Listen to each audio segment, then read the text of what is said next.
वो महंगाई इतनी ज़्यादा हो गई है कि किसी के बस में ही नहीं।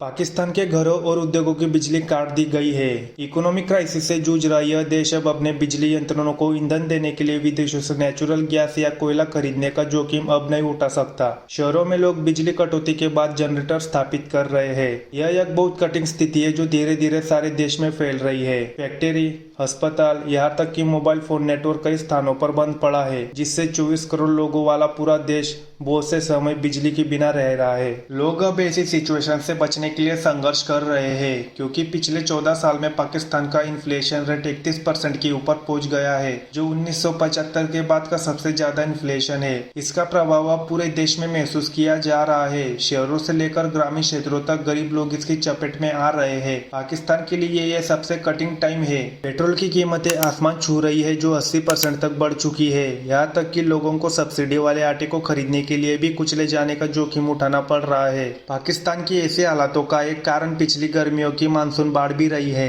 जिसमें 80 लाख लोगों को ट्रांसफर किया गया। इस बाढ़ में पाकिस्तान को अनुमानित $30 बिलियन का नुकसान हुआ है और करीब 10,000 से ज्यादा लोग अभी भी बेघर है। दक्षिण एशिया में पाकिस्तान का इन्फ्लेशन रेट दूसरे स्थान पर है, जो श्रीलंका के 51% के बाद दूसरे स्थान पर आता है। करंटली पाकिस्तान में तेल की बढ़ती कीमतों, कृषि आयात और आर्थिक प्रबंधन के कारण इकोनॉमिक क्राइसिस का सामना कर रहा है। पाकिस्तानी रुपया डॉलर के मुकाबले 280% और अब तक के सबसे निचले स्तर पर गिर चुका है। पाकिस्तान पॉपुलेशन के हिसाब से दुनिया का 5वां सबसे बड़ा देश है, जो अस्थिरता, उग्रवाद और परमाणु हथियार से लैस है। पाकिस्तान लंबे समय से आर्थिक चुनौतियों का सामना कर रहा है। आयात पर उनकी निर्भरता और आने वाले डॉलर की कमी के कारण वर्षों में कई पेमेंट क्राइसिस बन गए। इसके अलावा पाकिस्तान ने चीनी कर्ज का उपयोग करके रोड और पावर प्लांट जैसी चीजों का निर्माण करने के लिए कर्ज का ढेर लगा लिया है। दूसरे देशों से उधार लेना एक सामान्य समाधान है, लेकिन यह पाकिस्तान और उनकी सरकार का इसमें एक लंबा इतिहास रहा है। अभी पिछले साल 10 अप्रैल को पाकिस्तान के प्रधानमंत्री इमरान खान को अविश्वास प्रस्ताव से उनके पद से हटा दिया गया। इस निर्णय में पाकिस्तान की मिलिट्री का बहुत बड़ा हाथ था।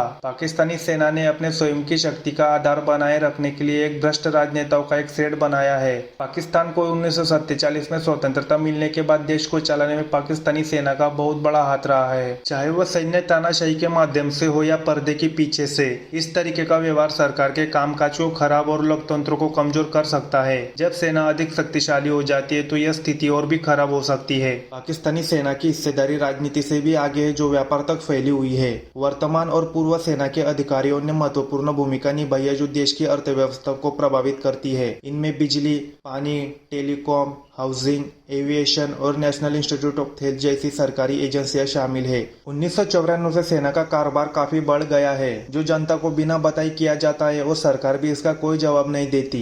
इस प्रकार का बिजनेस केवल कुछ ही लोगों को हितों को पूरा करता है, जो कानूनी रूप से इनलीगल है। पाकिस्तान के मिलिट्री जनरल अक्सर देश के सामाजिक आर्थिक विकास के साधन के रूप में अपने व्यापारिक भागीदारी को सही ठहराने की कोशिश करते हैं। हालांकि इनमें से कई इकोनॉमिक कॉरपोरेशन, रक्षा बजट और बड़े राष्ट्रीय बजट जैसे दोनों पर बोझ बन जाते हैं। ऐसा इसलिए है क्योंकि वे तो या राज्य के संसाधनों का उपयोग करते हैं या तो रक्षा बजट के पैसों से उनके घाटे को पूरा करते हैं। पाकिस्तान अपने जीडीपी का 17% से ज्यादा मिलिट्री पर खर्च करता है और आधे से भी बहुत कम 2.4% ही एजुकेशन पर खर्च करता है, जो दक्षिण एशिया और पड़ोसी देशों में सबसे कम है। इसके अलावा सेना की इंटरनल इकोनॉमी में छुपी हुई कई हिडन कॉस्ट है। बेशक व्यापार में सेना की भागीदारी सिर्फ पाकिस्तान में नहीं, दूसरे कई बड़े देश थाईलैंड, इंडोनेशिया और ब्राजील सहित देशों में मिलिट्री रूल्स रहे हैं। पर जैसे जैसे उनकी इकोनॉमी बढ़ी और उनकी सेना अधिक प्रोफेशनल होती गई, वैसे वैसे वह इकोनॉमी से पीछे हटने लगे। लेकिन पाकिस्तान में ऐसा नहीं हो सका। पाकिस्तान एक परमाणु शक्ति है, जिसे गलत हाथों में पड़ने के खतरे को देखते हुए दुनिया उसे धाराशायी नहीं होने दे सकती।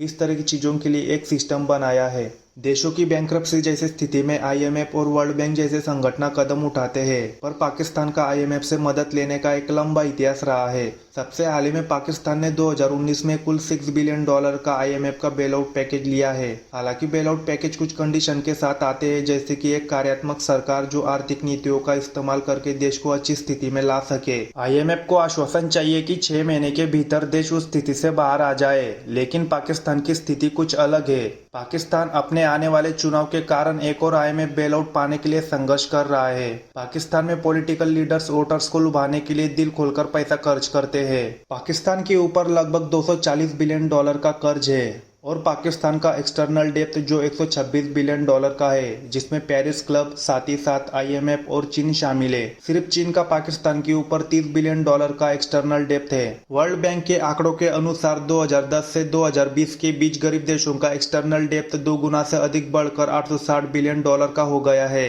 इसी समय के दौरान गरीब देशों पर चीन का एक्सटर्नल डेप्थ 2% से बढ़कर 18% हो गया है, जिससे चीन दुनिया का सबसे बड़ा कर्जदार बन गया है। चीन की इस तरह कर्ज देने की प्रथा की आलोचना की गई है, जिस कारण दूसरे देश कर्ज चुकाने के लिए संघर्ष करते हैं। श्रीलंका इस साल अपने विदेशी बॉन्ड होल्डर पर डिफॉल्ट करने वाला पहला देश था। हालांकि श्रीलंका पर चीन का केवल 10% ही कर्ज बाकी है। यह विनाशकारी नीतियां और बढ़ते खाने और ईंधन की कीमतों जैसे मुद्दे पर त्रस्त है, जिसके परिणाम स्वरूप विरोध और राजनीति उथल पुथल हुई है, जो अंत में इकोनॉमिक क्राइसिस का कारण बन जाती है।